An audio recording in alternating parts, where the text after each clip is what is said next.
Hello viewers. आज मैं जिस वॉरियर की कहानी आपके सामने लेकर आया हूँ वो डॉक्टर तो इसलिए बने क्योंकि वो उनके माता पिता चाहते थे कि हमारा बेटा डॉक्टर बने, लेकिन ये आर्मी ऑफिसर इसलिए बने क्योंकि इनको यूनिफॉर्म पहनने का जुनून था। तो इनका नाम है मेजर सुरेंद्र पूनिया, विशेष सेवा medal. Now major Surendra Poonia ने 3 पैरा एसएफ में सर्विस की। इसके साथ साथ इन्होंने सियाचल और यूएन मिशन में भी अपना योगदान दिया और ये एक टॉप के स्पोर्ट्समैन भी रहे। बाद में इन्होंने प्रेसिडेंट बॉडीगार्ड में भी सर्विस की, जहां रहकर इन्होंने दो प्रेसिडेंट, इंडियन प्रेसिडेंट के साथ में काम किया। इनका व्यक्तित्व और इनका एक्सपीरियंस इतना ज्यादा है कि जिसको एक एपिसोड में कवर करना आसान नहीं है। इसलिए आज हम इनकी जर्नी डॉक्टर बनने से लेकर और पैरा स्पेशल फोर्सेज के प्रोवेशन तक की बात करेंगे और अगली एपिसोड में फिर बात करेंगे कि इन्होंने क्या क्या ऑपरेशन किए और कैसे इन्होंने करीब 17 जवानों का अपने एक ऑपरेशन के दौरान उनकी जान बचाई।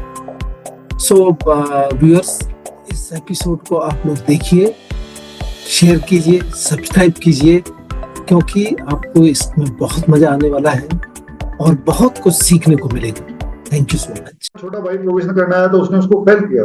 फौजी फैमिली, फादर भी जनरल, फादर जनरल, तो वहां पे मेजर साहब और कैप्टन साहब को फेल किया उसने। उसकी मदर उससे बहस कर रही है कि तुम्हें शर्म नहीं आती क्या, ये आती क्या? And he was telling in front of all of us to her mom, ये घर नहीं है, ये पापा जी का घर नहीं है, ये फौज है, ये मेरी, मैं पलटन का नंबर हूं, अगर इसमें होगा तो दोबारा आ जाएगा ना, तुम इतना सेंटी क्यों? And she was like shouting on her own voice कि क्या फायदा, तेरे फादर जनरल है, साला वही अगर फोन लगा देते तो हो जाता। उसने कहा कि पापा जी को भी बोल दो, आर्मी को भी बोल दो फोन लगाने के लिए। नहीं होगा, नहीं होगा मतलब नहीं होगा। और मैंने देखा है कि स्पेशल फोर्सेस के प्रोविजन में एक दो किसी आदमी ने आर्मी चीफ को भी अप्रोच किया, एंड मैं उसका गवाह हूं कि आर्मी चीफ जब आया तो उन्होंने सैनिक सम्मेलन में सबके सामने बोला, उन्होंने कहा कि मेरे पास ऐसा कॉल आया और मैंने उसको जवाब दिया कि sorry for selection of special forces जवान officer I will not recommend anybody's name, not even my son in law, किसी का नाम नहीं करूंगा मैं। जो डिसीजन है वो लेंगे और डोंट मेक मी फील, मुझे उस एम्ब्रेसिंग सिचुएशन में मत डालो कि गलती से मैं बोल दूं और वो मना कर सकते हैं। They are capable of that because उनके लिए उनका ऑपरेशन, उनकी पलटन का जो नाम है, जो इथो है, वो सबसे ऊपर है, वो इससे नहीं हटेंगे पीछे।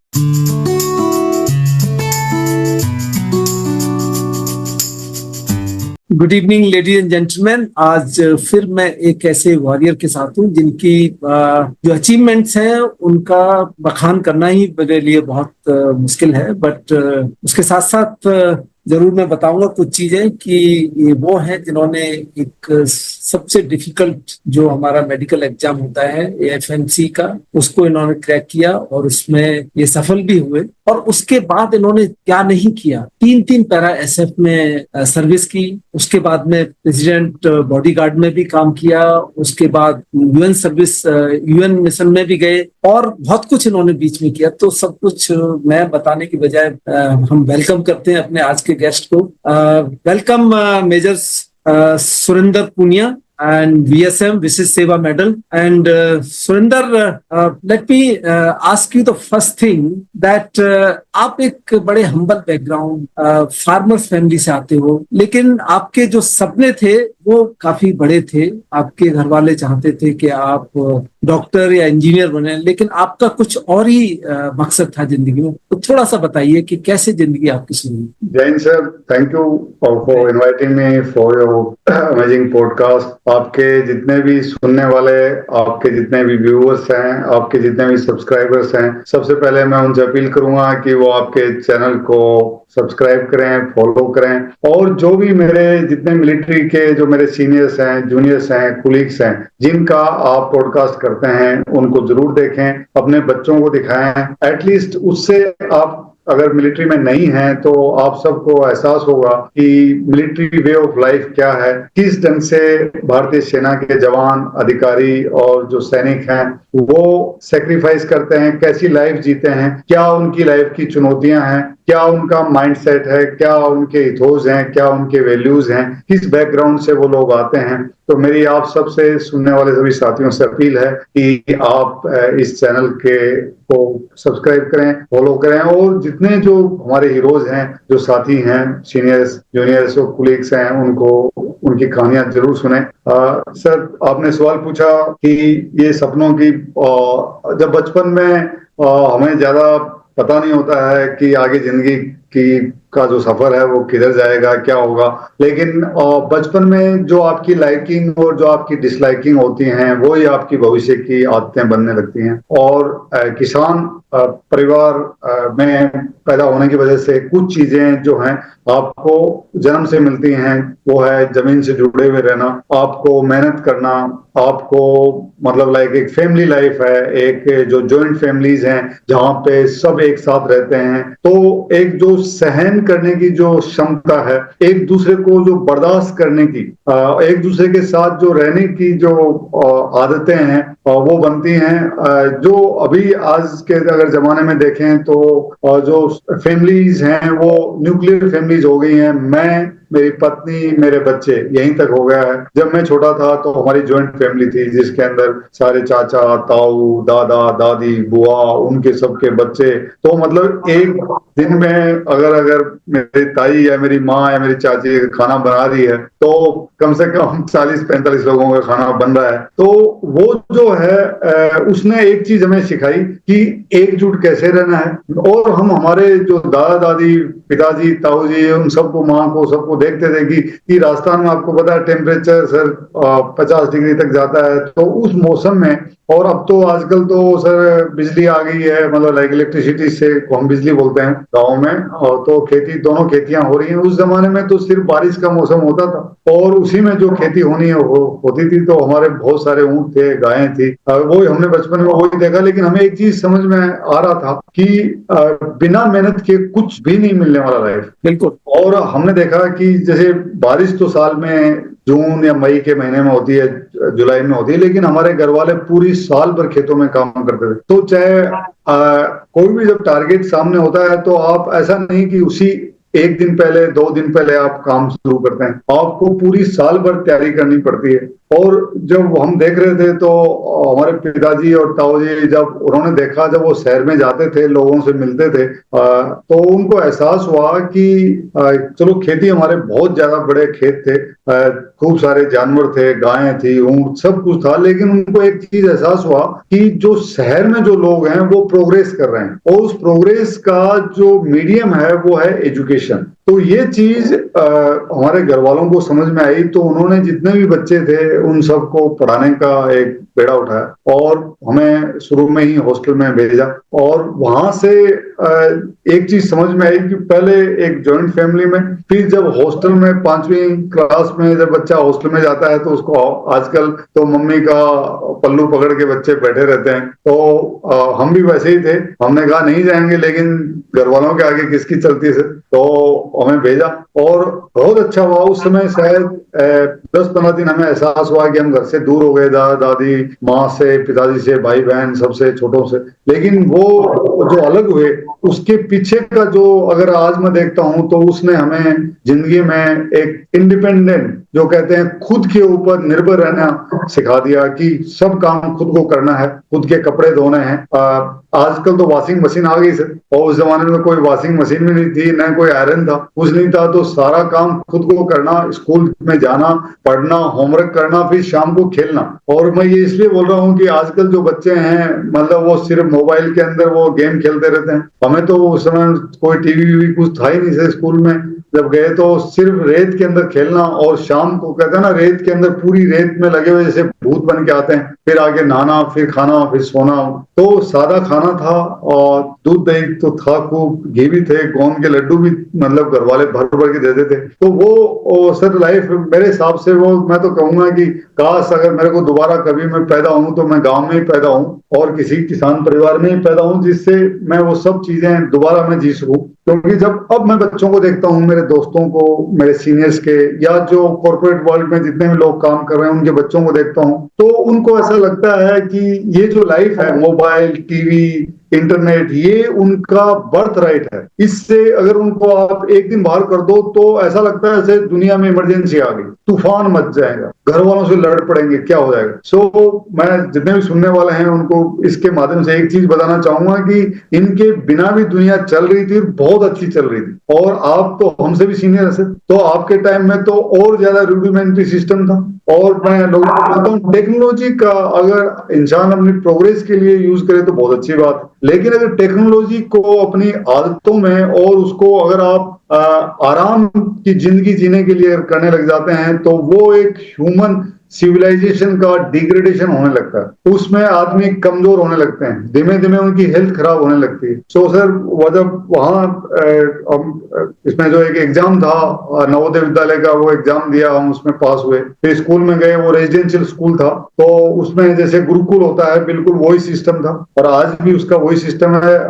जब नरसिम्हा राव जो भारत के बाद में प्राइम मिनिस्टर बने, वो पहले human resources development minister, minister, तो उन्होंने ये जो है ये स्टार्ट किया था। उनका एक सपना था कि गांव के बच्चे हैं उनको भी वो सारी फैसिलिटी मिले और वो मुख्य धारा में जो देश विकास कर रहा है उसमें उनका भी योगदान एजुकेशन के थ्रू। तो पूरे डिस्ट्रिक्ट में 80 बच्चे आते थे, जिसमें 20 लड़कियां और 60 बच्चे, और उनमें 80 में से 20 छोटे टाउन के और 60 बच्चे गाँव के होते थे। तो जब वहां पे सिलेक्शन हुआ तो एक जिंदगी का पहला एक एंट्रेंस एग्जाम जो था वो 5th में दिया और 6th में वहां गए। फिर वो जो लाइफ थी, गुरुकुल वाली लाइफ थी, साल में सिर्फ 1 महीने और 15 दिन की छुट्टियां होती थी और पूरा एक डिसिप्लिन सिस्टम की सुबह 5 बजे खड़ा होना है, 5:15 बजे आपको फिजिकल एक्सरसाइज के लिए जाना है, 1 घंटे मॉर्निंग में आपका एक्सरसाइज होगा ही होगा। तो जो कहते हैं आजकल अलार्म लगने से नहीं जगते थे, लेकिन सर उस समय बचपन में शुरू में तो थोड़ी बहुत पिटाई विटाई हुई, लेकिन बाद में वो एकदम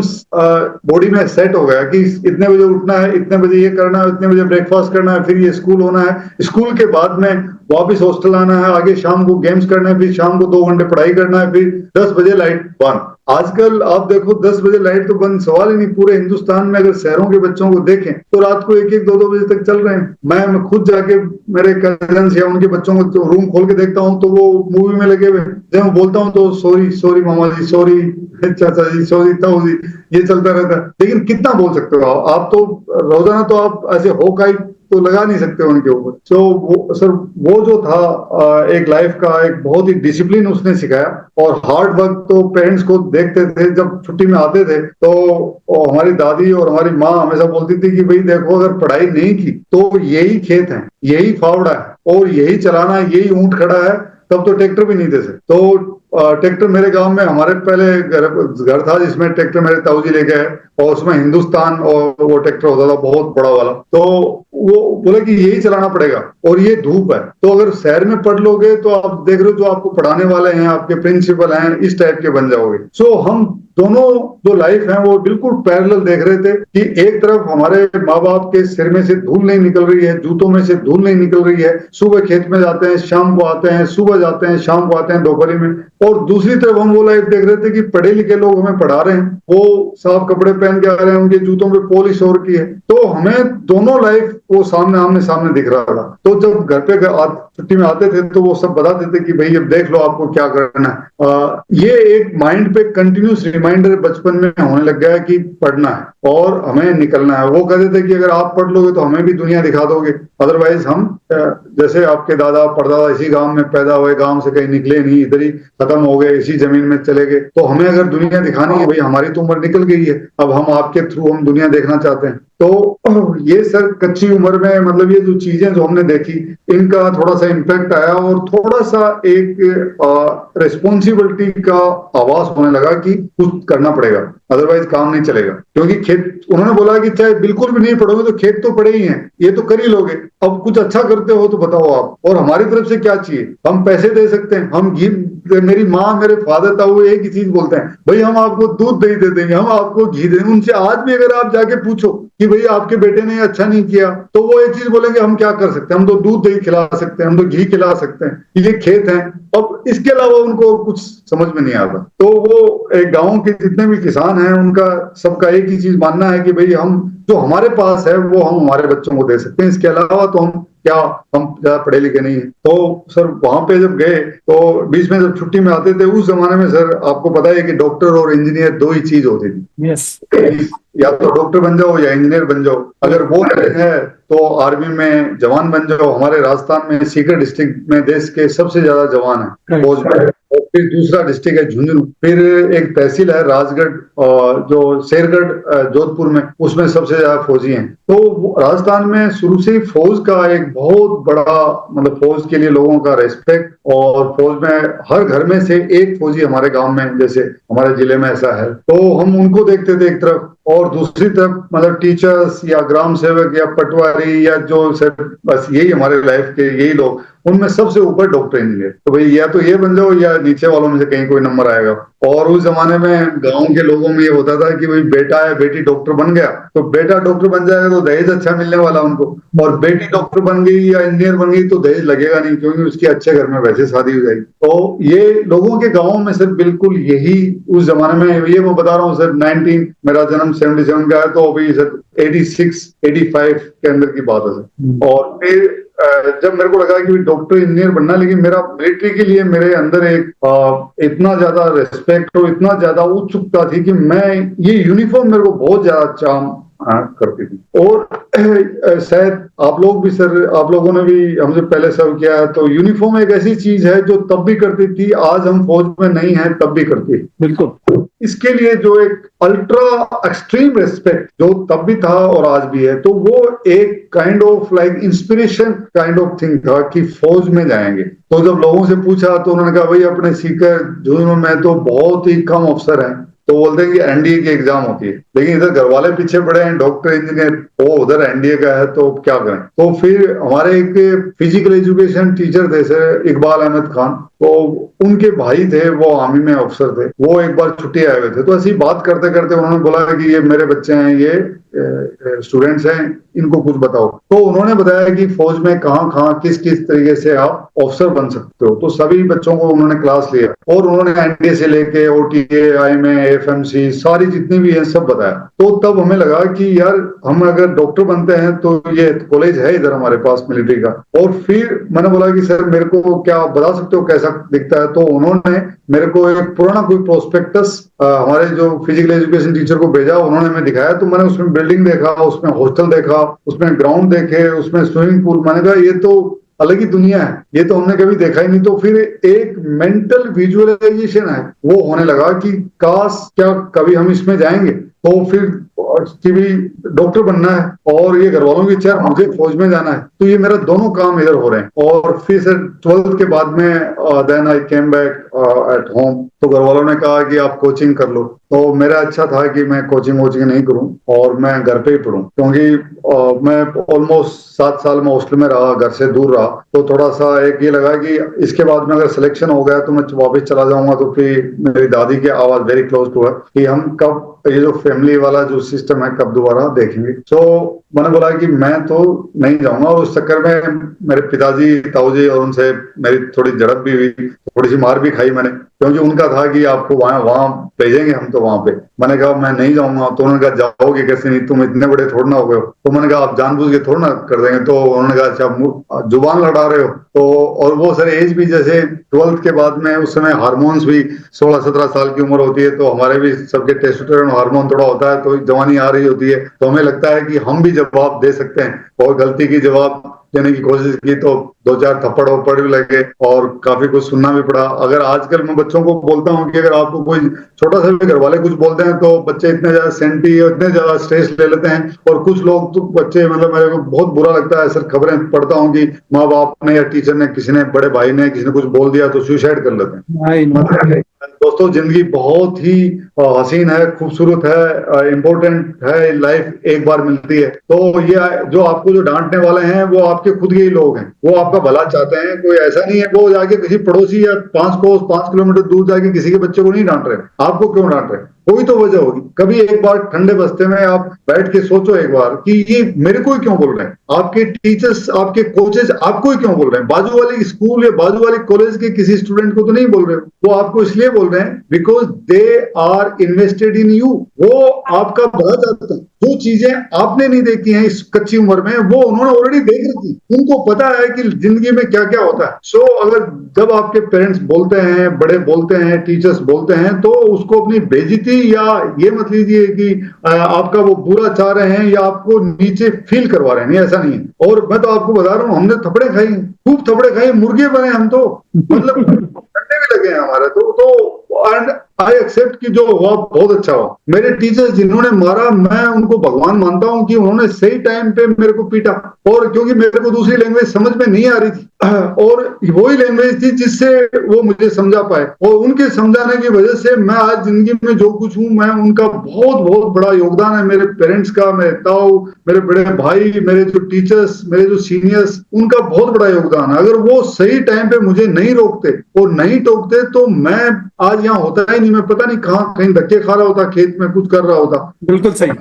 जो ये वैल्यू सीखी है, जो दुनिया देखी है, जो सेंस ऑफ रिस्पॉन्सिबिलिटी है खुद के लिए, परिवार के लिए, समाज के लिए, फौज के लिए, देश के लिए, वो कुछ भी नहीं होता। तो सर ये हुआ। और फिर मेरा एक दोस्त है, बहुत ही क्लोज फ्रेंड है मेरे, आनंद, मेरे क्लासमेट थे। तो हम बैठे थे, तो मैंने बोला भाई ऐसा है कि पीएमटी करना है, मतलब ये एफएमसी का एग्जाम देना है। तो वो बोला कि चलो सीकर में फिर ट्यूशन कर लेते हैं। मैंने कहा ट्यूशन नहीं करना, अब अपने को गांव जाना है और गांव में ही पढ़ाई करेंगे। तो गांव में मेरे 2 हवेलियां हैं, मेरे दोनों दादा के आजू बाजू की। तो उस पे एक रूम होता है, उसको हम चौबारा या मालिया बोलते हैं। तो उस जमाने में से लाइट भी नहीं थी, तो मैंने एक लालटेन खरीदा और एक लैम्प खरीदा, और उस समय केरोसिन होता था। तो जब वो काफी देर, घंटा 1.5 घंटे जलने के बाद में अंदर से वो काला हो जाता है, तो बंद करो, दूसरा जला लो, सुबह फिर उनको वापस साफ करो। तो मैं आनंद के साथ सर मैं जयपुर गया। जयपुर में एक चौड़ा रास्ता, एक बड़ा किताबों का, सारी बुक्स का एक बड़ा मार्केट है। तो हम वहां गए, हमने देखा कि यहाँ प्री मेडिकल,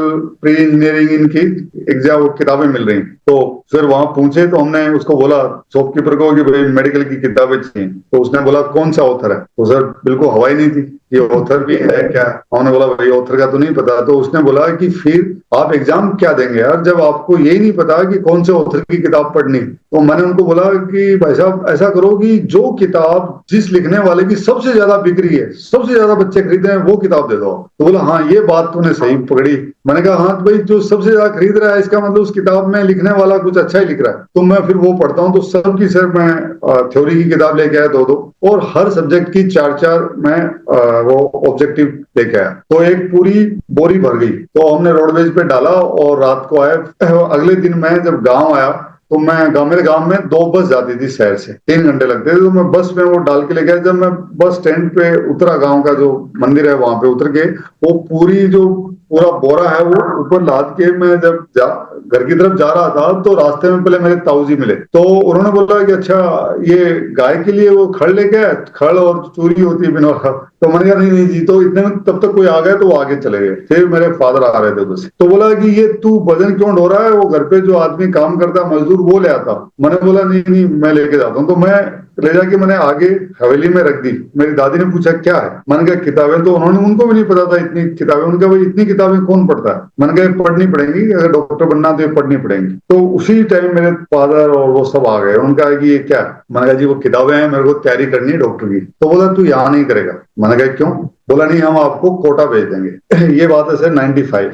तो बोला कि हम आपको कोटा भेज देंगे। मैंने कहा मैं कोटा तो नहीं जाऊंगा। तो बोला नहीं हम ये नहीं चाहते कि गांव के लोग और रिश्तेदार ये बोले कि इनका लड़का पढ़ाई में ठीक था और इन्होंने पैसे बचाने के लिए इस बच्चे को गांव में ही रख लिया। तो चाहे तू कोचिंग करके चाहे तू फेल हो जा, लेकिन ये हम हमारे पे नहीं लेना चाहते। चाहे हमें 2 गाय बेचनी पड़े, चाहे 10 बोरी अनाज की बेचनी पड़े, लेकिन तू यहाँ नहीं पढ़ेगा, तू जाएगा कोटा और वहीं कोचिंग करेगा। तो मैं थोड़ा सा अड़ गया और मैं थोड़ा मतलब नहीं बोलना चाहिए था, लेकिन मैं थोड़ा सा रेजिस्टेंस शो किया और मैं बोला कि नहीं मैं मैं यही पढ़ूंगा, ये है वो है। तो तब मैं आपको बता रहा था सर, थोड़ी पिटाई हुई और दो चार लगी। मेरी दादी बीच में, उन्होंने कहा कि कोई बात नहीं, ऐसा करते हैं, एक वीक के लिए यहीं पढ़ेगा, एक वीक में अगर हमें आपको सबको लगता है कि ये पढ़ रहा है तो इसको यहाँ रखना। तो अगर इस वीक में आपको लगे कि भाई ये टाइम ही पास कर रहा है, यहाँ बिल्कुल ही नहीं कर रहा है, तो इसको आप जहां चाहे वहां भेज देना। तो लाइक कहते हैं ना, जैसे आजकल सर एक चीज हो गया है कि जब से न्यूक्लियर फैमिली हो गई है तो बच्चों और पेरेंट्स के बीच में जब कन्फ्लिक्ट होता है तो कोई भी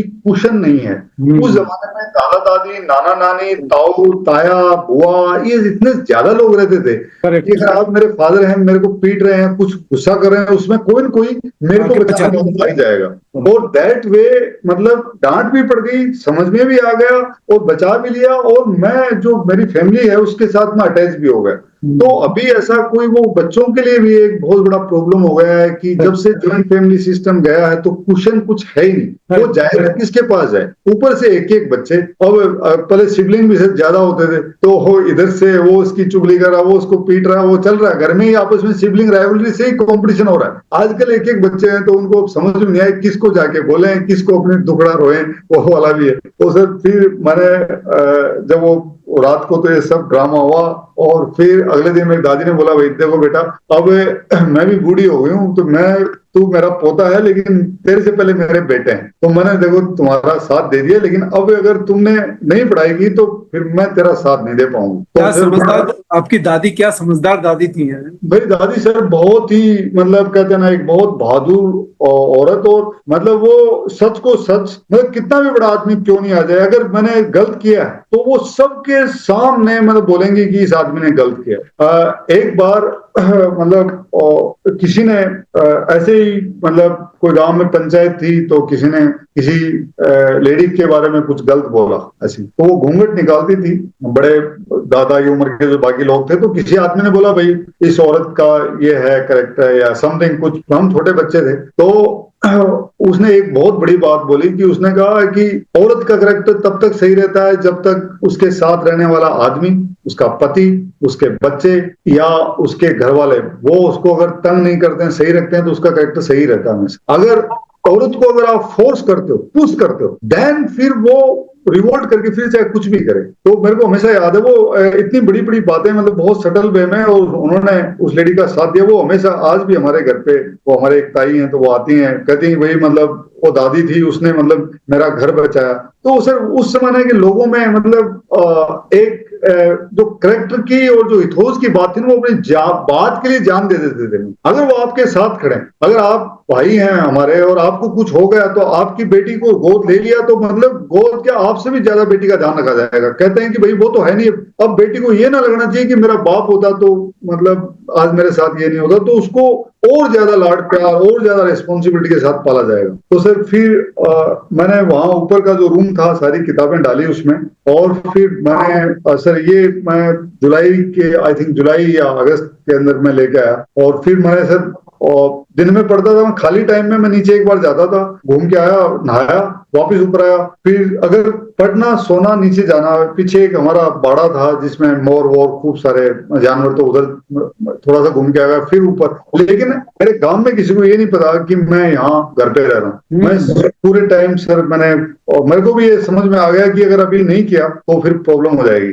और मैं कोटा बिल्कुल नहीं जाना चाह रहा था। और मैं घर पे मैं सोच रहा था कि मैं इसे निकालता हूँ एग्जाम को, तो मैं मॉक टेस्ट की भी तैयारी करता था। जो मेरे दोस्त थे दूसरे जो कोचिंग कर रहे थे, तो वो भी मुझे, जो उनके पेपर होते थे तो वो पेपर स्टिकर लेके आते थे, तो मैं स्टिकर जाता था उनसे, वो लाके फोटो स्टेट करवाता था उन पेपर्स की, और फोटो स्टेट करवा के फिर मैं उन मॉक टेस्ट की जो उन्होंने दे दिए हैं उसकी प्रैक्टिस में घर पे कर लेता था। तो फिर सर ये जो हुआ, और एग्जाम में देने गया तो मेरा जो सेंटर था वो जैसे केवी नंबर 1 और केवी नंबर 2, तो उस पे गलत मोहर लग गया केवी नंबर 2 का, और वो था एग्जाम सेंटर केवी नंबर 1। और वो मेरा जो दोस्त एक आनंद, वो भी मेरे साथ गया, बोला तेरे को एग्जाम दिला के लेके आता हूँ। तो वो हॉस्टल में था जयपुर में, गया सर, तो उसने बोला 1 घंटे पहले चलेंगे। मैंने कहा नहीं, नजदीक तो है, चले जाएंगे अपन आधे घंटे। तो सर जब पूछे तो वहां मेरे जैसे 8-10 लोग थे वहां पे, और कोई नहीं वहां, और कॉलेज का गेट बंद। हमें लगा यहाँ एफएमसी का एग्जाम हो रहा है, और मतलब इतनी भीड़ होती है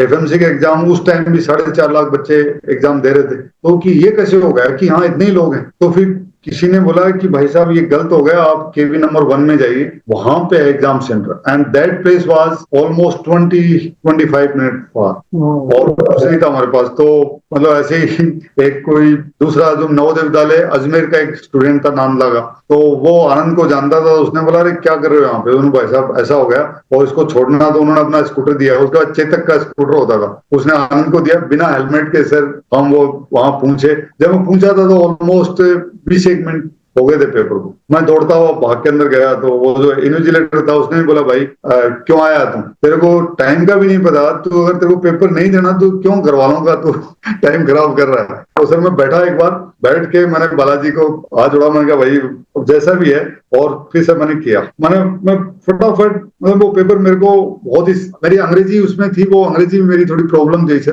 क्योंकि मैंने एबीसीडी है ना वो बहुत लेट सीखा, मतलब हमारे जो एबीसीडी से 6-7 के अंदर हमने सीखा, ए फॉर एप्पल 6-7 के अंदर गया, तो पूरा मीडियम हिंदी था, तो थोड़ा सा स्ट्रगल किया। इंग्लिश वाला जो था 25 नंबर का, बाकी जूलॉजी, बॉटनी 50 का, केमिस्ट्री 50 का, फिजिक्स 50 का, और जीके, इंग्लिश और रीजनिंग, ये जो तीनों थे, ये 10, 15 और 25 का। तो इंग्लिश वाले में मेरे को 10 नंबर में, मेरे को सही में मुझे पता नहीं था कि मैं क्या कर रहा हूँ, और मेरे को लगा कि नेगेटिव मार्किंग होगी तो मैं छोड़ देता हूँ, तो वो मैंने छोड़ा, बाकी मैंने किया, और मुझे अंदर से मुझे ऐसा लगा कि अपना सिलेक्शन तो होगा। मैं बाहर निकला, मेरे और भी दोस्त थे, उन्होंने भी एग्जाम दिया था। मेरे एक दोस्त है Ashok Jakhar, now he is a tehsildar, तो उन्होंने बोला भाई कैसा हो, मैंने कहा मेरा सिलेक्शन हो जाएगा। बोला कैसे कैसे कह सकता है, मैंने कहा बता दिया ना हो जाएगा, क्योंकि मैंने जो पेपर दिया है और मुझे भरोसा है कि मैंने इतना इसमें किया है। तो मेरे को अभी भी नंबर याद है, 36,457 मेरा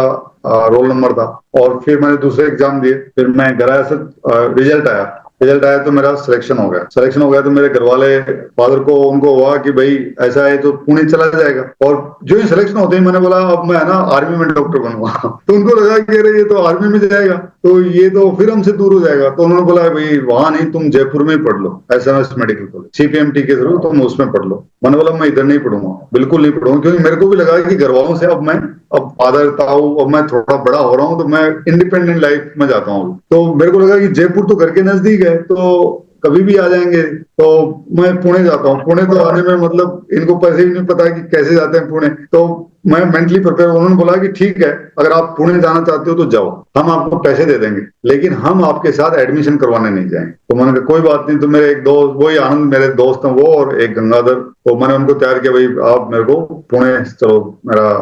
उससे पहले मेरा वो SSB जो इंटरव्यू था वो तो दिल्ली में हुआ था, और उसके लिए मैं नेशनल सिक्योरिटी गार्ड में, मेरे चाचा हैं वो नेशनल सिक्योरिटी गार्ड में थे, तो मैं रात को वहां रुका। तो सर आर्मी हेडक्वार्टर में जो M ब्लॉक था उसमें SSB इंटरव्यू चल रहा, और NSG गुड़गांव जो मानेसर है वहां से हम बस में गए। तो वो एक जगह जहां बस रुकी, तो पापा जी गांव के आदमी हैं, तो वो भीड़ थी, तो वो एक बार उनको लगा यहाँ आ गया, वो उतर गए, वो बस चल पड़ी। अब उनको भी नहीं पता किधर जाना है, तो आगे वाले स्टैंड पे मेरे चाचा भी उतरे, वो वापस पैदल लेके हम आए, और वो भी हमेशा याद ही रखूंगा कि मतलब, और मेरे चाचा बोले फादर को भाई ऐसा है कि ये अपना गाँव नहीं है कि सारी गलियां पता है, दिल्ली है, तो आप है ना जिधर मैं चल रहा हूँ मेरे साथ चलो। फिर वहां से सर SSB जब इंटरव्यू हुआ, तो वहां भी जान साहब भी बैठे थे, तो वो अंग्रेजी में पूछ रहे थे सारी चीजें। तो मैंने बोला कि सर थोड़ी सी तकलीफ है इधर कि अपन बिल्कुल एकदम ठेठ हिंदी वाले मीडियम के स्टूडेंट है, आप जो भी सवाल पूछोगे मैं जवाब सबका दे दूंगा, लेकिन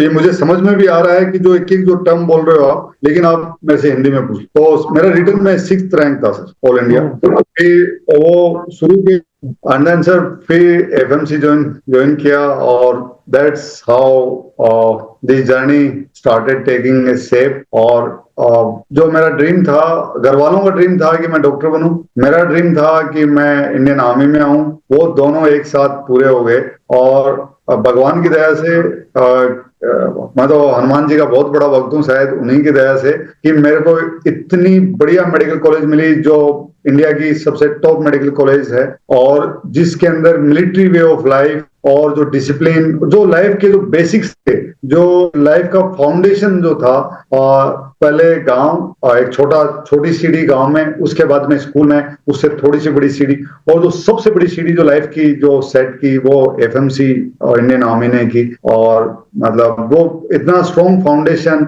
इंडियन आर्मी ने मेरे लाइफ में, मेरे करेक्टर में, मेरे जहनियत में रखा कि मतलब मैं जो भी कुछ हूँ, मेरे मेरे हर आवाज, मेरे हर लफ्ज, मेरे जिस्म से हर जगह सिर्फ वही बाहर आता है, मतलब इसके अलावा कुछ नहीं है। घर वालों को फिर ये कब पता लगा कि तुम तो फौजी भी बन गए साथ साथ, जो वो नहीं चाहते थे? हाँ, तो जब मेरा एफएमसी में सिलेक्शन हुआ तो उन्होंने बोला कि भाई पुणे क्यों पढ़ना है, तो मैंने बोला कि पुणे इसलिए पढ़ना है कि यहाँ पे मैं डॉक्टर तो बनूंगा, लेकिन मैं आर्मी में डॉक्टर बनूंगा। और तो उनको समझ में आया कि अच्छा ये तो फौज का कॉलेज है, और वहां पे फिर उन्होंने बोला कि भाई सारे घर वाले, मेरे मामा जी भी जो थे इंडियन पीस कीपिंग फोर्स में थे, उनको गोली भी लगी थी श्रीलंका में, तो थोड़ा सा घर वालों को था कि कितने लोग फौज में जाएंगे, सारे ही फौज में चले जाओगे क्या तुम, कोई तो इधर भी रहो। तो लेकिन that's how mainly in the farmers families in the Rajasthan, especially in Sikar, Jhunjhunu, Churu, यहाँ पे ऐसा है, और जोधपुर, जैसलमेर, बीकानेर, कि जहाँ पे मिलिट्री में जाना एक बहुत बड़ा ऑनर माना जाता है। सो आई सेड कि लेकिन फिर भी सर घर वालों को लगता है कि आपके घर में आपके जैसे चाचा हैं फौज में हैं, आपके ताऊ के 2 बेटे फौज में हैं, आपका मामा फौज में है, आपके भतीजे फौज में है, तो मतलब चारों तरफ आप देखते हो, तो फिर उनको लगता है कि एक दो तो कोई इधर भी रहो, तो इसलिए उनका था। और फिर उनको था कि मैं डॉक्टर बन रहा हूं तो मैं इधर सिविल में डॉक्टर बनूंगा, तो शायद वो भी अपने रिश्तेदारों का इलाज करवा पाएंगे। थोड़ा सा उनको ऐसा लगता था कि अगर आप डॉक्टर बने तो फौज में बने, तो इधर हमारे तो समाज के, हमारे किसानों के लोगों का तो तुम क्या भला करने वाले हो, क्योंकि तुम तो फौज में चले जाओगे। तो उनका जेन्युइन अपने कुछ रीजंस थे, लेकिन मेरे खुद के रीजंस इतने ज्यादा स्ट्रॉन्ग थे कि मैं पोलाइटली मैंने कहा कि नहीं, मतलब ये मेरे से नहीं हो पाएगा, क्योंकि ये मेरी लाइफ टाइम मेरा एक एम था और वो अभी पूरा हो रहा, तो मैं तो वहीं जाऊंगा। सुरेंद्र, जब आप एफएमसी में पहुंचे, वहां कैसे फिर शुरुआत हुई जिंदगी की? How was the change? FMC में सर मैं जिस दिन पहुंचा, तो जैसे अभी जैसे बारिश का मौसम है सर, ऐसा ही मौसम था, और मैं राजस्थान में जहाँ गर्मियां इतनी ज्यादा होती है वहां से गया, तो हल्की हल्की बारिश, तो मेरे दोस्त बोले भाई तूने तो ना कुछ बहुत अच्छे कर्म किए हैं कि तेरे को यार इतनी अच्छी जगह में, ये तो विदेश लग रहा है, और अच्छी बारिश हो। जब मैं हॉस्टल में पूछा तो सर जैसे मिलिट्री में बाकी कॉलेजेस में जैसे रैगिंग होती है, वैसे भी एफएमसी में भी थोड़ा सा होता है, जिसको हम ओरिएंटेशन बोलते हैं। तो एफएमसी के अंदर जो ओरिएंटेशन, सो कॉल्ड रैगिंग जिसको लोग बोलते हैं, तो उसमें कभी भी कोई सीनियर किसी जूनियर को फिजिकल हैंडल नहीं करता, फिजिकली टच भी नहीं करता, बट जो जैसे अपनी सारी एक्सरसाइजेज होती हैं, दौड़ना, भागना, रस्सी चढ़ना, पुलअप, पुशअप, चिनअप, ये सब मतलब जो भी काइंड ऑफ पनिशमेंट, जो भी अगर गलती करते हो तो वो मिलते हैं। मेरे इंजीनियर थे सर प्रभात रंजन बरुआ सर, तो ही वाज सीनियर, और वो हम सारे वार्डन के ऑफिस के सामने कर्नल साहब, ब्रिगेडियर साहब का जो ऑफिस उसके बाहर खड़े थे, और हम सारे के सारे 75 जो होते हैं सर एफएमसी में, और 25 गर्ल्स, तो हम सारे उधर खड़े थे। और भी जो मेरे कोर्समेट भी थे, उनमें बहुत सारे आर्मी के ब्रिगेडियर साहब, जनरल साहब उनके बच्चे थे, और कुछ सिविल के आईएएस ऑफिसर्स उनके बच्चे। तो मेरे जैसा सिर्फ मैं और 1-2 लड़के और थे जो सैनिक स्कूल के जो होते हैं, तो मैं बिल्कुल प्योर हिंदी वालों में मैं था। तो वो सीनियर आया, तो मैंने उनको बोला भाई साहब इधर आना, तो उसको लगा कि भाई साहब कैसे बोल रहा है और थोड़ा सा उन्होंने घूर के देखा, तो भाई ऐसे घूर के क्यों देख रहा, खाएगा क्या, तो उसको और लगा, वो नजदीक आया तो मैंने हाथ बढ़ाया, तो उसने हाथ पकड़ा, तो मैंने थोड़ा सा एकदम फर्म टाइप से, ही वाज यंग एंड थोड़े से पतले थे, गोरे से थे, तो मतलब सॉफ्ट थे, तो मैंने जोर से दबाया, तो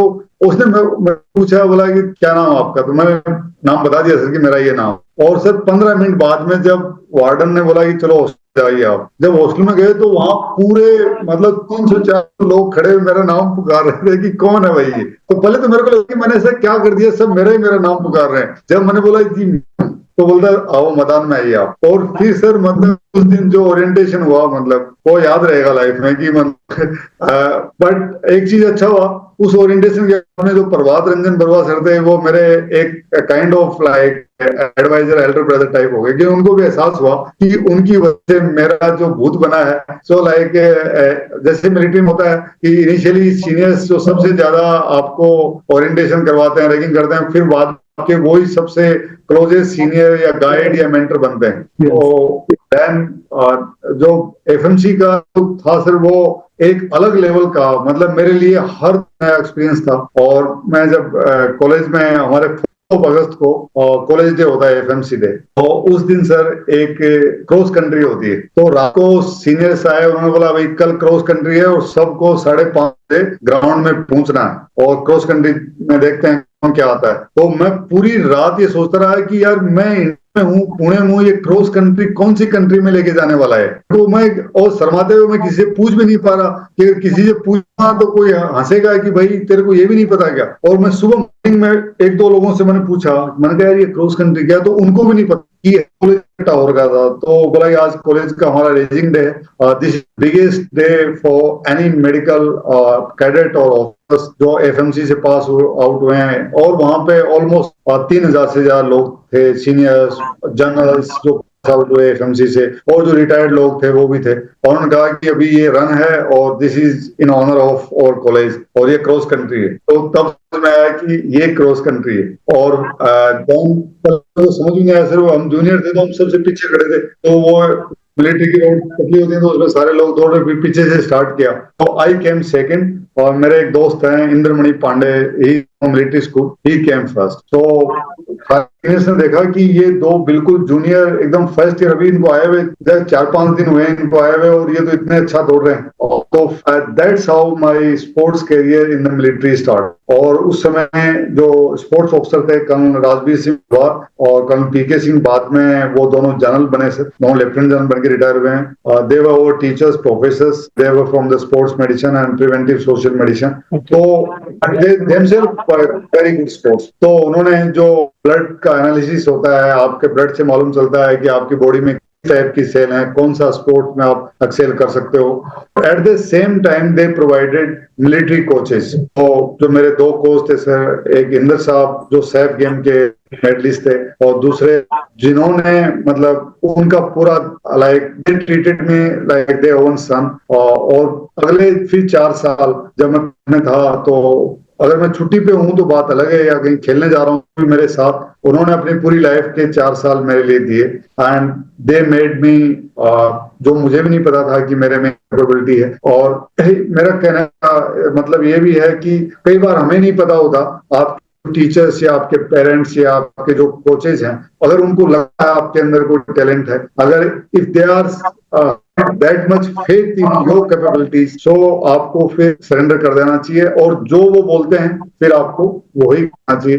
क्योंकि as young person, student, we don't know कि हम कहाँ गलत हो रहे हैं, क्या सही हो रहा है, क्या हो रहा है। और वो एज भी ऐसी होती है, साथ में मेडिकल कॉलेज भी है, आपके गर्लफ्रेंड, बॉयफ्रेंड, हजारों चीजें चल रही होती हैं, साथ में आपका स्पोर्ट्स करियर चल रहा है, कॉलेज में और भी चीजें चल रही हैं। सो मैं सर हमेशा एक चीज बोलता हूँ मेडिकल कॉलेज में, मैं कहता हूँ कि 3 चीजें, अगर आप एफएमसी में जा रहे हो तो 3 में से अगर 2 चीज करो तो बहुत अच्छा करोगे। जिसमें एक नॉन निगोशिएबल, वो है आपकी एजुकेशन, वो आपकी पढ़ाई, कि आप डॉक्टर जा रहे हैं तो आपको पढ़ाई तो करना ही है। इसके बाद में एफएमसी आर्मी की कॉलेज है, तो ये इतना बढ़िया स्पोर्ट्स का इंफ्रास्ट्रक्चर है कि सर हमारी कॉलेज से अर्जुन अवार्डीज हैं, हमारी कॉलेज से इंडिया के सैफ गेम के गोल्ड मेडलिस्ट हैं। उस जमाने में टिल 1989 इंडिया के 5 टॉप स्पोर्ट्समैन किसी भी फील्ड से, उनको इंडियन डायरेक्ट डॉक्टर के लिए एंट्री दे दी थी। अगर जूनियर नेशनल में कोई आदमी 100 मीटर का चैंपियन है इंडिया का, तो डायरेक्ट सीट एफएमसी में, तो डॉक्टर भी बनेगा और साथ में स्पोर्ट्स भी आर्मी की तरफ से खेलेगा। ये फैसिलिटी थी। तो उनके स्टैंडर्ड थे वो सर इतने ऊंचे थे।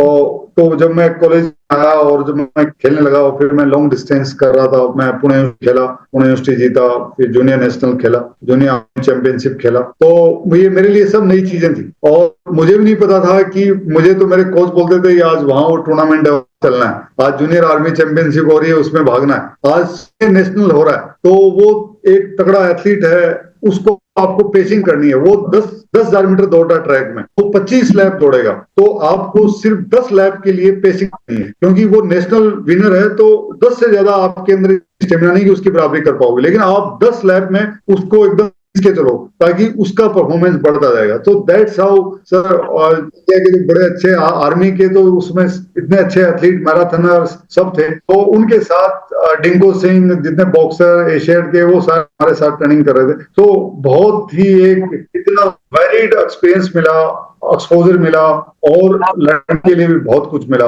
कि मैं देखता था कि बड़े से बड़ा चैंपियन हार रहा है, एक नए नए जवान से हार जाता है, और कई ऐसे भी चैंपियन हैं जो दिन रात मेहनत कर रहे हैं, वो कभी भी नहीं हार रहे हैं। उसे देख के बहुत कुछ सीखने को मिलता था, और देख के मिलता था कि इतना आदमी है फिर भी वो रो रहा है, ऑफिसर है वो भी रो रहा है, टीम है उनकी हार गई तो वो दुख गए हैं। तो ये सब चीजें सर फौज में ही सीख सकता था, ये बाहर कभी नहीं सीख सकता। And how to deal with the failures, ये सर फौज से बढ़िया कोई नहीं सिखा सकता। जो एंजॉयमेंट जर्नी में है वो एंड रिजल्ट में थोड़ी है। You must enjoy the journey, not the बिल्कुल बिल्कुल सर, मतलब जो एक्साइटमेंट, मैं हमेशा 10 पैरा में था तो हम हमेशा बोलते थे कि जो एक्साइटमेंट ऑपरेशन प्लानिंग में है कि खबर मिली कि वहां टेररिस्ट है, तो जो एक्साइटमेंट, जो जोश, जो एंजाइटी, जो नर्वसनेस, जो कि आज ये करके आना है, जो टीम की प्लानिंग बन रही है, ऑपरेशन प्लान हो रहा है और कर रहे हैं, जिस समय टेररिस्ट मरा सर, उस बाद में मतलब खुश हो जाता, फिर लगता है कि बस खत्म हो गए तो अब क्या। सो जो जर्नी है, जो आपने बोला कि पाथ है टुवर्ड्स द सक्सेस, चाहे फेल हो जाए, लेकिन उस पाथ का जो मजा है, और अगर किसी आदमी ने वो जर्नी का अगर सिर्फ मजा लेना सीख लिया, जल्दी कई बार है ना सर एज में पता नहीं चलता है, अगर सही लोग सीनियर्स या कोचेज या टीचर्स या बड़े लोग आपके साथ ढंग से गाइड करने वाले हों, तो वो एक मेमोरेबल हो जाता है। अदरवाइज लोग है ना बात रिपेंट करते हैं, काश वो टाइम दोबारा आ जाए टाइप। रिजल्ट तो जब एक बार आपको मिल जाता है तो उसके बाद दूसरा टारगेट आ जाता है, तो लेकिन एक टारगेट से दूसरे टारगेट में पहुंचने में जो एफर्ट है, जो अप्स एंड डाउन्स हैं, जो जर्नी है, सारी जिंदगी तो उसमें है, मजा तो उसमें। एंड सर ट्रूली आपने बहुत सही बोला कि असली कैरेक्टर सर उस जर्नी में ही बनता है। बिल्कुल बिल्कुल, क्योंकि वही आपका कैरेक्टर डिसाइड करता है कि आप में कितना रेजिलियंस है, कितनी फाइटिंग स्पिरिट है, क्या डाई स्पिरिट है या नहीं है, कितना जल्दी आप टूटते हैं, क्या आप अपनी टीम के साथ खड़े रह पाते हैं, क्या आप सेल्फिश हैं, या क्या अपने लोगों के लिए भी सोचते हैं क्या, मतलब, और कितनी आपकी बॉडी मेंटल एबिलिटी, वो सर उसी टाइम पता चल पाता है, उसी जर्नी में। वो सुरेंद्र बताओ, जो जब तो आपको बाहर जाना था और फिर आपको आपके फादर से डांट पड़ी थी। सर वो कि मैं पुणे यूनिवर्सिटी खेल के आया, और पुणे यूनिवर्सिटी जीता, और जूनियर नेशनल गेम चल रहे थे, तो जो मेरा टाइमिंग था 5000 मीटर का और 1000 का, वो बहुत इतना अच्छा था, तो मेरे कोचेज ने बोला कि ओपन नेशनल में अपने को एंट्री करना चाहिए। तो मैंने बोला कोच साहब मेरी उम्र ही कम है, लेकिन उन्होंने कहा ही नहीं करेंगे। उसी वक्त हमारे 5 दोस्त थे, रोहित धवन मेरा रूममेट था, और एक प्रफुल्ल शर्मा भी, तो सारे ब्रिगेडियर बन रहे हैं सर। तो वो उन सब लोगों ने बोला कि वर्ल्ड मेडिकल गेम हो रहे हैं पेरिस में, जो अभी ओलंपिक चल रहा है, तो वहां पे गेम्स हो रहे हैं, तो don't you take part in that. तो मैंने बोला यार कि लेकिन अपना दुनिया में अपना नंबर किधर आएगा। तो उन्होंने कहा कि यार जब तू तेरा ओपन में, तू डॉक्टर हो गया, ओपन में कर रहा है, तो उधर आ सकता है। तो उन्होंने वो रिकॉर्ड मंगवाया सर, पिछले जितने 7-8 और गए थे, तो उन्होंने कहा तू तो यहाँ आराम से जीतेगा, 5000 भी जीतेगा, 10,000 भी जीतेगा, हाफ मैराथन भी जीतेगा, और ये 800 मीटर और 1500 मीटर भी, और 3000 मीटर भी जीते। तो सर ये सब हो गया, तो मैंने बोला यार मेरे पास तो पैसे नहीं। तो मेरे जो रूममेट, मेरे जितने कोर्समेट थे सर, उन्होंने सबने इकट्ठे कर लिए। तो मैंने कहा भाई अपने पास अभी पासपोर्ट भी नहीं है। तो भाई लोगों ने सर, जैसे दोस्त लोग होते हैं, थोड़ा जोर लगाया। 1-2 दोस्त थे जिनके फादर IAS ऑफिसर थे पुणे में, तो उन्होंने लगा के और मेरा पासपोर्ट भी बना दिया। तो जस्ट अपने वीजा लगाना है, और पैसे इन्होंने सारे लोगों ने इकट्ठे कर लिए। तो उस टाइम मेरा सर टर्म एग्जाम आ रहा था, मेरा 5th टर्म का एग्जाम आ रहा था, और वो गेम्स और वो टर्म एग्जाम कोइंसाइड। तो मेरे कोच भी बहुत खुश थे कि चलो अभी तू तो वहां तो तू शायद जीत जाएगा, अच्छा इंडिया का नाम करेगा। तो फिर वो एग्जाम चल रहे थे, तो मैंने मेरे जो HOD थे उनको बोला कि सर बाद में वो जनरल बने राय सर, उस समय वो ब्रिगेडियर थे। तो मैंने बोला सर ऐसा है कि मैं थोड़ा, मेरी जो लैंग्वेज थी हिंदी थी, उन लोगों को थोड़ा सा कई बार ऑकवर्ड भी लगता। मैंने बोला सर मैं ये एग्जाम नहीं दे रहा हूँ। तो उनको मुझे ऐसा बोलना चाहिए था सर शायद कि due to this sports I will not able to give this exam, if you can help me, तो शायद बात अलग ढंग से होगी। तो मैंने बोला सर मैं एग्जाम नहीं दे पाऊंगा, नहीं दे रहा हूँ। तो उन्होंने बोला क्यों? मैंने कहा सर मैं खेलने जा रहा हूँ। तो उन्होंने ऐसी है कि खेलना क्या, कहाँ खेलने जा रहा है? मैंने कहा सर पेरिस। तो वहाँ कैसे जाएगा? एग्जाम तो डॉक्टर बनना है। तो मैं डीन से बात करता हूँ। तो उन्होंने डीन को बोला था, डीन थे लेफ्टिनेंट टुटाकने, और तो उनको जो ही बोला तो उन्होंने बुला लिया।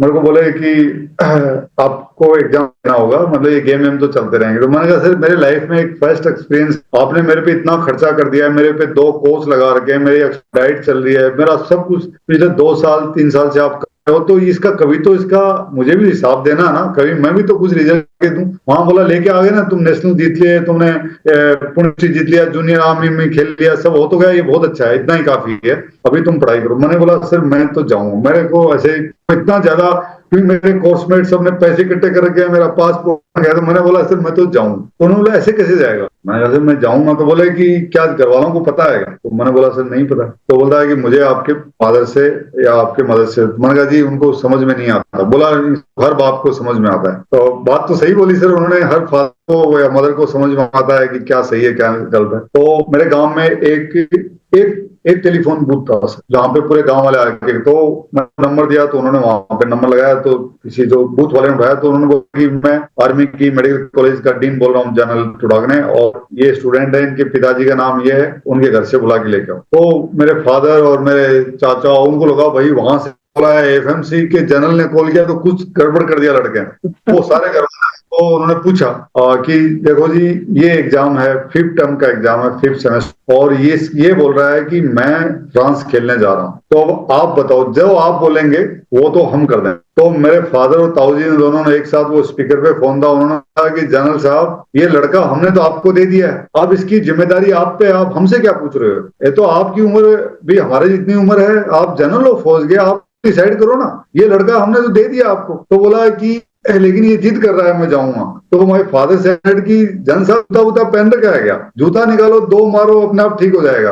एंड सर मतलब मेरे को लगा कि भाई मतलब तुम सब मेरे अगेंस्ट गैंग अप हो गए हो यार, क्या है मतलब। एंड दैट सर लाइक बिना कुछ कहे देन डी ने बोला कि जी ठीक है, अब मैं अपने आप, अगर मैं ही जिम्मेदार हूँ, मैं ही गार्जियन हूँ, तो मैं अपने आप मैं बात करूंगा, बहुत बहुत धन्यवाद, कैसे बड़ी बात की, फिर फोन रख दिया। एंड देन ही सेड कि उन्होंने जिम्मेदारी मेरी दी है, now I am your guardian, and कहीं नहीं जा रहे हो तो एग्जाम दे रहे हो 5th टर्म का, 5th सेमेस्टर का। मैंने बोला सर मैं आके दे दूंगा, मैंने बैग ले लूंगा, लेकिन मुझे जाने दो। तो वो नहीं माने, तो sir that was first time I cried. I said यार इतनी तैयारी कर रखी है, सब कुछ कर रखा है, मेरे कोर्स में कोचेज सब कुछ, मुझे लग रहा है तुम क्या कर रहे हो भाई, मेरे खिलाफ क्यों गैंगअप हो गए? लेकिन ठीक है sir, that's how life is. नहीं जाने दिया उन्होंने जैसे, तो कोई बात नहीं सर। उसके बाद में ये 98 की बात है सर, 2009 में, मतलब कि 11 साल बाद में फिर ऐसा प्लान बना कि जब मैं राष्ट्रपति भवन में आया प्रेसिडेंट के साथ, और तब मेरे को जनरल वीके सिंह जब आर्मी चीफ थे, तो उन्होंने बोला कि अरे तू तैयारी क्यों नहीं करता है, तू खेलना वापस, तेरा फिर वापस स्टार्ट कर ले, यहाँ तेरे पास थोड़ा और टाइम है। तो मैंने वापस स्टार्ट, फिर मैं खेल के आया। तो इससे कहने का मतलब ये भी है सर कि मैं एक चीज रियलाइज हो गया, जो ऊपर वाला जो चाहता है ना, वो जब चाहे वो तभी करवाएगा। हम अपनी तरफ से कोशिश करनी चाहिए, हार्डवर्क करना चाहिए, मेहनत करनी चाहिए, एम्बिशन रखना चाहिए, और डेडिकेशन के साथ काम करना चाहिए, सब करना चाहिए। लेकिन अगर नहीं हो रहा है तो फिर मतलब ज्यादा दिल छोड़ा करने की जरूरत नहीं है, क्योंकि मेरे को इस चीज पे पूरा हो गया कि जब जिस दिन ऊपर वाले ने चाहा उस दिन वो काम होगा। अगर आज आप हम दोनों से बात कर रहे हैं तो शायद ऊपर वाले का फिक्र था कि आज इतने बजे हम बात कर रहे हैं। ये सर डेस्टिनी है। And I am firm believer in Hinduism, Sanatan की जो भी है वो पहले से प्री डेस्टिन्ड है, पूर्व निर्धारित है। हम तो सर सब शतरंज के वो हैं, सर चल रहा है। फिर आपकी एमबीबीएस होगी, उसके बाद हाउ दिस हैपेंड कि you landed up in the para, मतलब वो भी तो एक कहानी होगी कि तो ठीक है, क्या आप डॉक्टर बन गए, आर्मी अफसर बन गए, अब आर्मी अफसर के बाद भी आप स्पेशल फोर्सेज में जाओगे, वो भी एक ट्रांजिशन अपनी में अलग चीज है। सर जब मैं एफएमसी में पढ़ रहा था, तो सर जो जितने भी हमारे प्रोफेसर हैं, जैसे सारे के सारे मिलिट्री ऑफिसर हैं, और सारे डॉक्टर्स ही, तो कर्नल, मेजर, जितने भी सीनियर जो हैं, एचओडी, ब्रिगेडियर, लेफ्टिनेंट, मेजर, सब वही लोग हैं। तो उनमें सर जब हम पढ़ते थे तो देखते थे कि हमें पढ़ाने के लिए कुछ ऑफिसर्स मैरून बेरे में आते थे, उनके यहाँ पे विंग होता था, उनके यहाँ पे अलग क्रेस्ट होता था, यहाँ बलिदान होता था। तो और उनकी जो फिटनेस लेवल था वो एक अलग लेवल का, बहुत अलग फिटनेस लेवल, बात करने का तरीका, और वैसे भी मिलिट्री के ऑफिसर सारे ही सब स्मार्ट ही हैं सर, लेकिन पैरा के जो स्पेशल फोर्सेस वाले थे उनका थोड़ा सा एक डिस्टिंक्ट था, थोड़ा सा अलग, मतलब एटीट्यूड ही अलग था लाइफ का, चीजों को करने का और हेल्प करने का, और जो इंटरमिंगलिंग था। जनरली जो सीनियर थे उनमें और कैडेट्स में एक अंतर होता है, लेकिन जो पैरा के एसएफ के लोग थे, जब हम शाम को खेल रहे होते थे तो वो आते थे, वो हमारे साथ खेलते थे, धक्का मुक्की लग रही है, कभी भी किसी को कुछ नहीं डांटते थे, और दे यूज्ड टू इनकरेज अस। और जब मैं प्रैक्टिस कर रहा था तो तब भी वो आते थे, देखते थे कि ये ऐसा करा, तो कई बार मेरे साथ करते थे। मुझे ऐसा लगता था कि यार ये वाले है ना, ये मेरे जैसे लोग हैं, मुझे पता नहीं कि मैं इन जैसा हूं, मुझे इन जैसा बनना है। और उनमें मैं अपने आप को देखता था कि ये कहां से आए। तो मैं जब उनसे बात करता था कि सर आपकी रेजिमेंट कौन सी है, आपकी कैप ऐसी क्यों है, आप ऐसा क्यों, तो फिर जब उन्होंने समझाना शुरू किया कि दिस इज द वे, ये इंडियन आर्मी का एक अलग सब यूनिट है जिसके अंदर सारे पैराट्रूपर्स हैं, इनकी अलग अलग ड्यूटी है, इनके ऑपरेशनल लायबिलिटीज कैपेबिलिटीज ये अलग अलग हैं, इनका ट्रेंड अलग है, पूरा वॉलंटियर ऑर्गेनाइजेशन है, और टफ है, इसका सक्सेस रेट है जस्ट 1% से कम है। तो फिर लगा कि ये सही में बहुत ज्यादा टफ है। और मेरे को से लाइफ में एक दिमाग में मेरा हमेशा कीड़ा है कि जो चीज है मैं हमेशा पहले उसमें घुसता हूँ। और हमारे एसएफ का हमेशा एक स्लोगन है कि जब भी कभी किसी भी जगह अटैक तो सबसे जो स्ट्रॉन्गेस्ट स्ट्रॉन्ग होल्ड है उसको पहले खत्म करना है। तो खत्म करते ही बाकी चीजें फिर अपने आप ही इधर उधर सब साफ हो जाता है, भाग लोग। तो कि सबसे टफ चीज है उसके पीछे पड़ जाओ आप।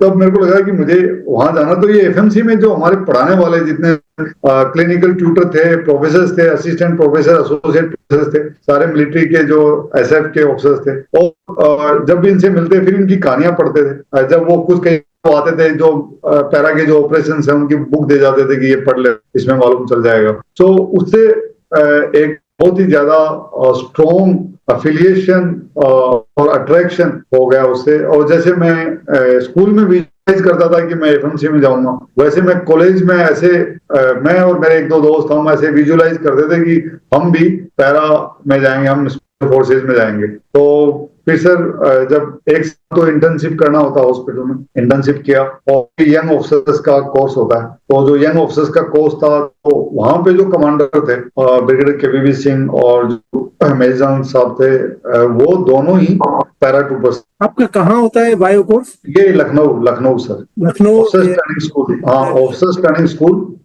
MC central school Lucknow. Okay. तो वहां पे ये था सर। और वहां पे कुछ एक हमारे सारे दोस्तों ने मिलकर एक अनडिसिप्लिनरी कोई एक्टिविटी किया तो उसका पनिशमेंट मिल गया। पनिशमेंट इतना हार्श था, हमें बोला कि या तो आरटीयू कर देंगे, रिटर्न टू यूनिट। तो हमें लगा कि अगर वापिस चले गए, जैसे फौज में कहते हैं ना आरटीयू करते हैं, या तो इंजरी होती है तब करते हैं, या कोई डिसिप्लिन का केस होता है तब करते हैं। तो हमें लगा कि सारा फौज ज्वाइन अभी किया है और अभी अगर ये एक मार्क लग जाएगा कि इनको आरटीयू किया, तो हम मिलने के लिए गए सर कमांडर से, और हमने बोला कि सर कुछ करवा लो लेकिन प्लीज आरटीयू मत करो। उन्होंने कहा नहीं, मैंने डिसाइड कर लिया। हमने कहा सर कुछ भी, मतलब जान भी ले लो तो जान दे देंगे, लेकिन सर वापस यूनिट नहीं जाऊंगा मैं, चाहे इधर जो भी कुछ करवाना करवा लो। बोले तू ऐसी बहस कैसे कर सकता है? मैंने बोला सर बता दिया ना कि आप कुछ भी करवा लो, कुछ भी करवा लो, लेकिन मतलब गलती होगी। और हमारा ग्रुप है, हम 10-15 लोग थे, हमसे गलती हुई, यंग ऑफिसर्स हैं, रात को क्लब गए, कुछ हो गया, लेकिन अब पनिशमेंट लेने को तैयार है, लेकिन आप यूनिट वापस मत भेजो। तो फिर उन्होंने कहा कि ठीक है, तो क्या पनिशमेंट लेने को तैयार हो? तो सर सारे पीछे खड़े थे, मैंने बात देखा, फिर मैंने उनके ब्याह पे बोल दिया हाँ सर तैयार है। तो वो है ना, सुबह पीटी होती है सब लोगों की 1 घंटे, हमारी हो रही है 2, और बीच में जस्ट 20 मिनट का टाइम, उसमें तैयार हो क्या हो वापिस क्लास। वो क्लास में जब 1 घंटे का बीच में रेसिस हो, जिसमें लोग कॉफी पी रहे हैं, चाय पी रहे हैं, बात कर रहे हैं, और हमारा रगड़ा लग रहा है धूप के। फिर शाम को बाकी लोगों का आधे घंटे गेम्स हो रहा है, हमारा 2 घंटे, मतलब वही रगड़ा लग रहा है, भूत बन गया सर एकदम। मतलब उसमें तो उसमें army sports and physical training जो ऐसे एपीटीसी, उनके जो उस्ताद होते हैं मेरे मिलिट्री में, जो पीटी सब करवाते हैं, तो वो थे, तो उनको दे रखा था उन्होंने टास्क। और मेरे एक दो दोस्त थे सर, वो इतनी ज्यादा गर्मी का महीना था, तो उसमें ना उनको होने लग गया रोजाना दोपहरी में, और उनके हाथ वाथ छिल काफी हो गए। तो एक दिन मैंने ऐसे ही उस उस्ताद को बोला कि मैंने कहा कोई पिछले जन्म की दुश्मनी है क्या, हम तो हिंदुस्तानी कोई पाकिस्तानी है क्या, तू इतना रगड़ा दिए जा रहा है रोजाना, एक गलती हो गई की। तो वो बोला कि मुझे मिला है और ये रोजाना चलेगा। तो मैंने कहा कि आप अपने आप को क्या इतने बड़े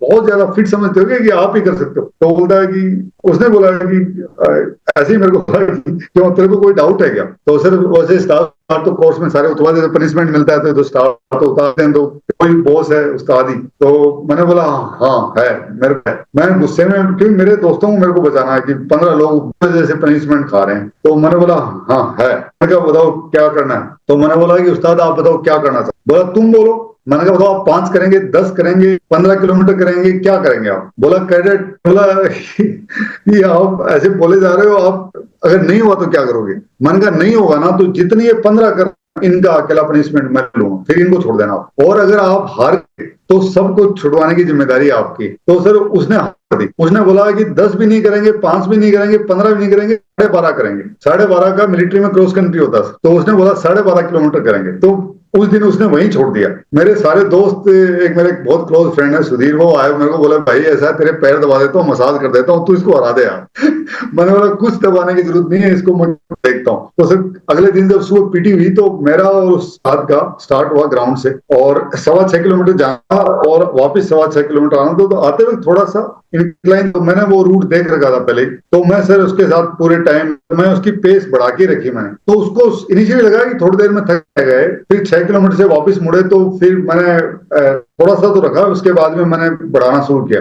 और हमारे के सारे 169 ऑफिसर्स थे सर वहां पे, जिसमें मैं अकेला के साथ। तो वहां सुबह सुबह सारे directing staff, DS, commander, major general साहब, लेफ्टिनेंट, सब लोग आए हुए थे। और वो जो खत्म कर रहा था तो आगे अपनी बुलेट होती है ना सर झंडे वाली, लाल झंडा लेके गाड़ी चलती है, तो वो आगे चल रहा था। तो फिर उसके जब मैं ग्राउंड में घुसा तो जनता थोड़ा जोर जोर से बोलने लग गई। तो उनको लगा ये क्या हो रहा है। फिर पीछे वो आया तो कमांडर ने उसको बुलाया कि उस्ताद इधर आओ, ये क्या चल रहा है, ये क्यों हो रहा है, क्या हो रहा है। उसने बोला कि साहब ये जो ऑफिसर है ये डॉक्टर नहीं है, इसका चेक ये डॉक्टर नहीं है। तो बोला कि क्या हुआ। बोला ऐसा हुआ सर। और तो उसके बाद में सर दैट टाइम उसी दिन फिर कमांडर ने बोला कि आज मेरे ऑफिस में चलो। तो मेरे को लेके गए। तो उन्होंने मेरे को बोला कि बेटा पैरा में जाओगे। मैंने बोला कि ये तो ऐसी बात आपने बोल दी सर, मतलब मैं आपके लिए कुछ भी कर सकता हूँ, मैं जाने को तैयार हूँ। ड्रीम तो बोला तो मेरी पोस्टिंग आ गई थी 6 ग्रेनेडियर राजौरी, और मेरा सामान चला गया था राजौरी से।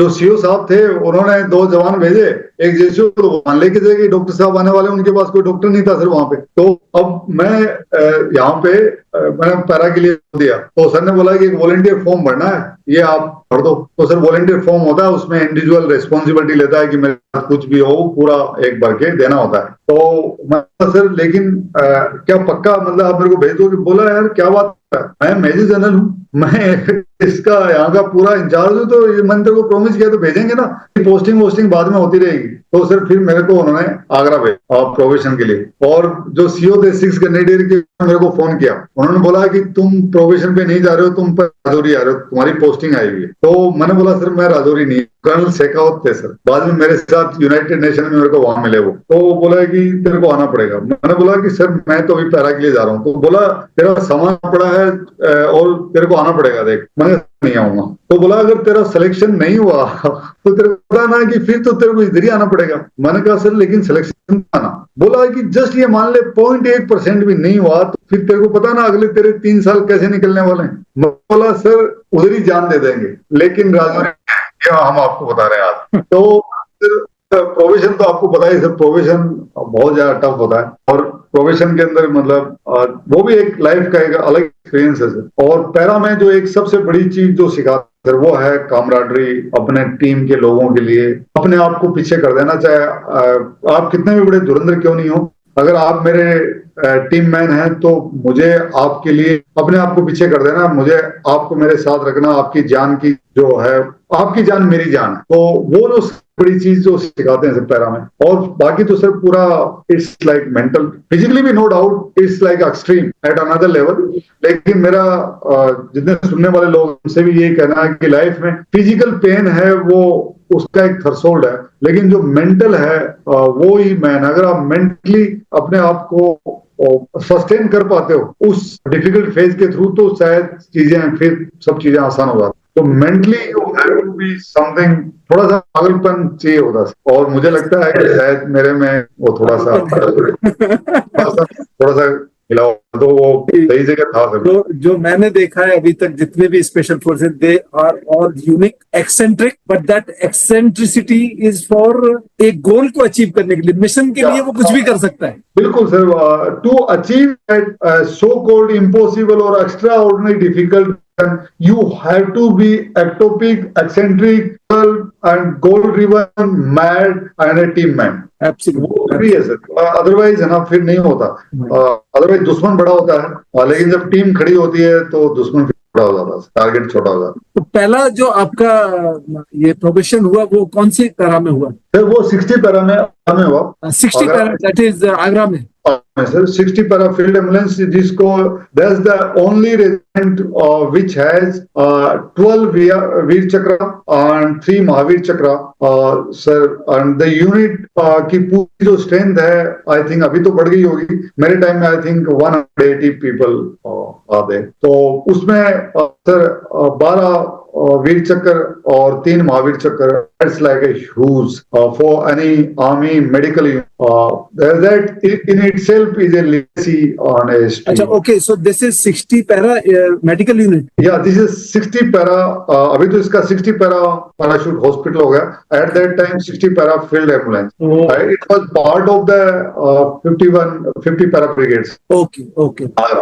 So जब आपको पहली मैरून वैली मिली तो कैसे मिली? तो सर पहले जब सिलेक्शन हुआ तो they were testing till the last moment कि सिलेक्शन नहीं हुआ, एंड जो हमारे इंस्ट्रक्टर थे, अलग अलग इंस्ट्रक्टर होते हैं, तो उन्होंने आगे कहा कि साहब मतलब जिंदगी में मतलब इस प्रोविजन में आप फेल नहीं गए, हम फेल हो गए, कि अगर आपका नहीं हुआ तो फिर मतलब हमें लग रहा है शायद हम फेल हो गए, but that was the test. तो they called me and Yaduveer, मेरे एक सीनियर थे, वो भी मेरे साथ सिलेक्ट हुए, and he commanded the same unit sir, अभी जस्ट कमांड किया उन्होंने। तो हम दोनों को बुलाया और बोला कि आप दोनों का सिलेक्शन नहीं हुआ। सो मैंने बोला कि कोई बात नहीं सर, सिलेक्शन नहीं हुआ, लेकिन I would like to ask कि ऐसी क्या चीज थी जो कमी रह गई, तो बोलता उससे क्या फर्क पड़ता है। मैंने बोला सर फर्क पड़ता है कि वो कमी आगे से उसको दोबारा रिपीट नहीं कर, उनका आगे क्या मतलब। मैंने कहा सर मैं तो फिर दोबारा प्रोविजन करने आ रहा हूँ। बोला नहीं फिर हम सेलेक्ट करेंगे नहीं ना, मतलब एक बार फेल हो गए तो फिर दूसरी बार थोड़ा ना करेंगे। मैंने कहा ये तो कहाँ लिखा हुआ है कि आप एक बार आदमी फेल हो गया तो दूसरी बार पास नहीं हो सकता। We will come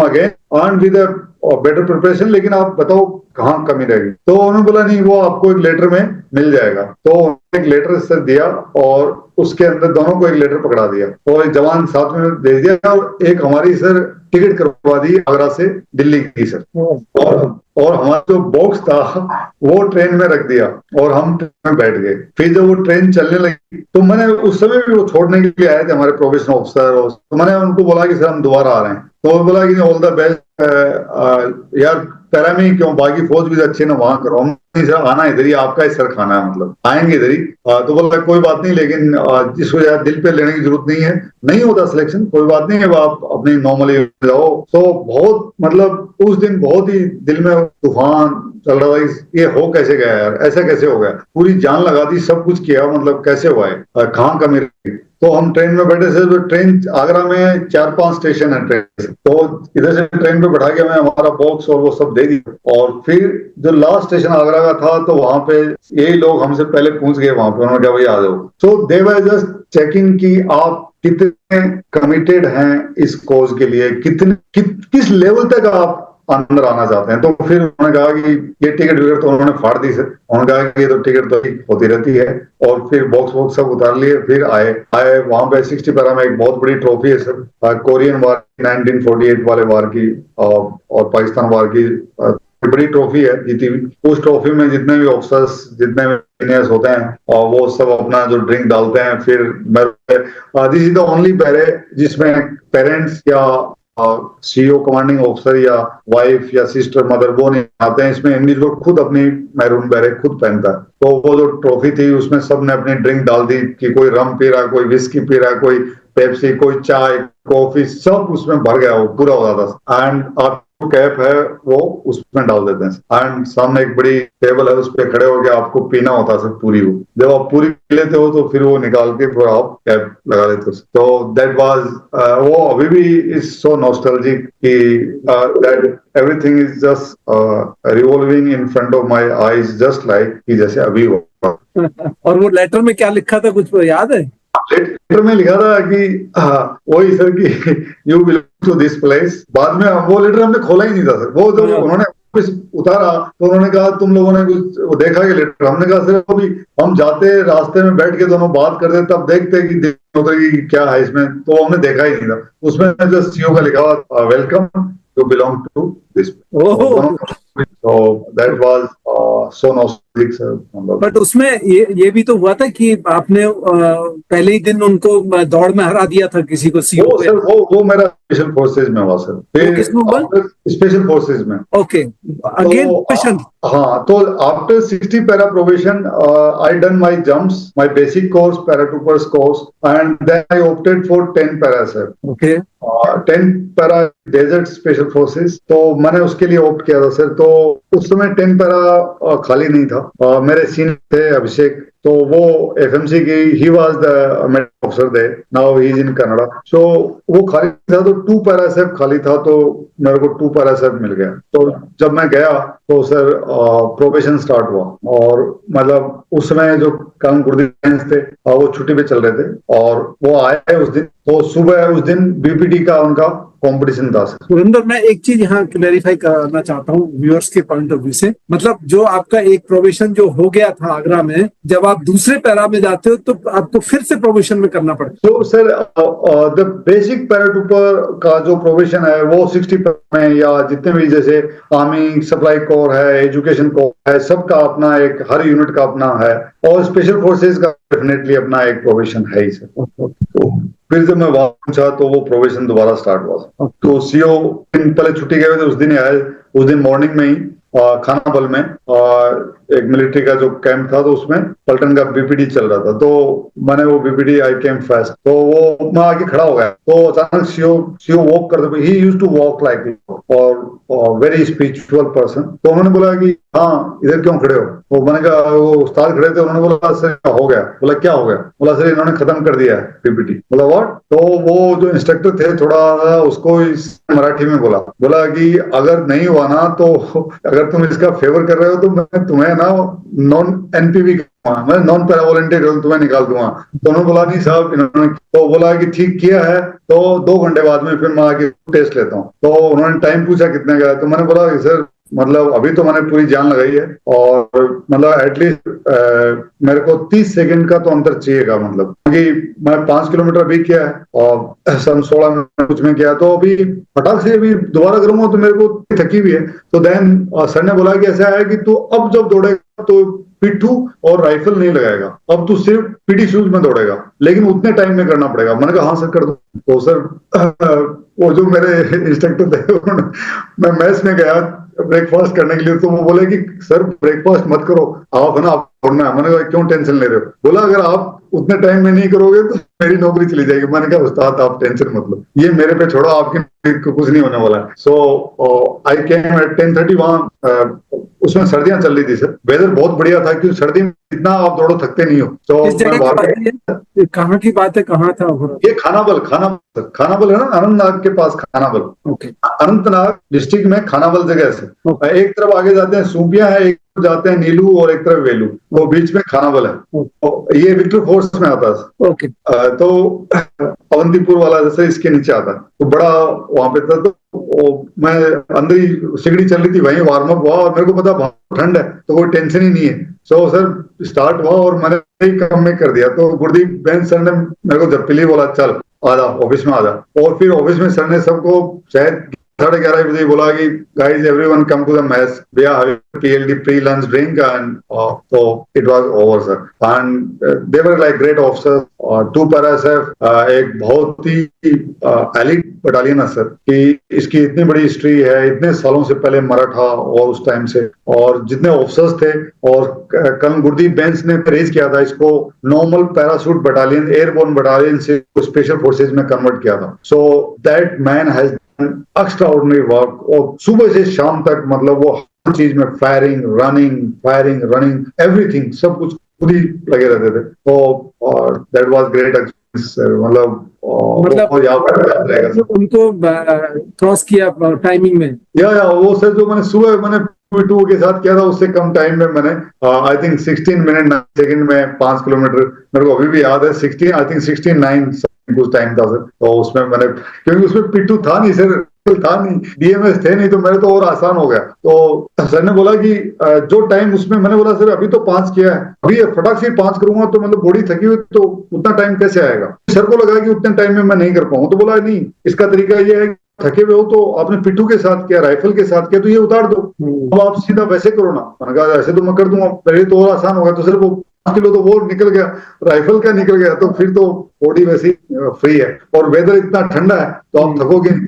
so 2 para SF का जो प्रोविजन था, केवल आपकी वो रनिंग थी एंड आपको या रनिंग था सर, बाकी तो बाद में फायरिंग वायरिंग तो सर सबको होता है। जब भी आप जहां से जाते हो सारे सीट आपकी आती है, किसने क्या कर रखा है, कितना शॉट है, नजदीक का क्या है, फार का क्या, कैसा कर रहा है चीजें, वो तो सर जब भी आप जाते हो तो आपकी जो डोजियर बना हुआ है, वो जो नई यूनिट जहां पे जाओगे, एक बार जब सीओ ने एक्सेप्ट कर लिया, मतलब आपका probation is complete, that's all. या सर, हाँ, तो सर जो इंस्ट्रक्टर है वो एक है, उसके अलावा एक प्रोविजन होता है सर आपके ऊपर। तो प्रोविजन ऑफिसर और इंस्ट्रक्टर, उनकी सबसे बड़ी से होती है। उसके बाद में बटालियन के सारे ऑफिसर, सीओ, उनका अपना से होता है, लेकिन सबसे बड़ी से इंस्ट्रक्टर। और वो अगर वो अड़ जाए, वो कहते हैं साहब में ये कमी है, इस में ये कमी है, टीम मैन नहीं है, या ये हमारे माइंड से है, तो फिर चाहे पूरी पलटन एक साइड में लग जाए, वो कहते हैं कि नहीं इसको लेंगे, तो फिर नहीं लेते। मैंने खुद ने देखा सर, मैं कई मीटिंग्स में बैठा हूं जहां क्वेश्चन होता है, और जिसके अंदर सीओ चाहता है, कमांडर चाहते हैं, 8 ऑफिसर और चाहते हैं कि इस ऑफिसर को अपने को लेना, लेकिन जो प्रोबेशन ऑफिसर और जो प्रोबेशन जेसी और प्रोबेशन एसओ,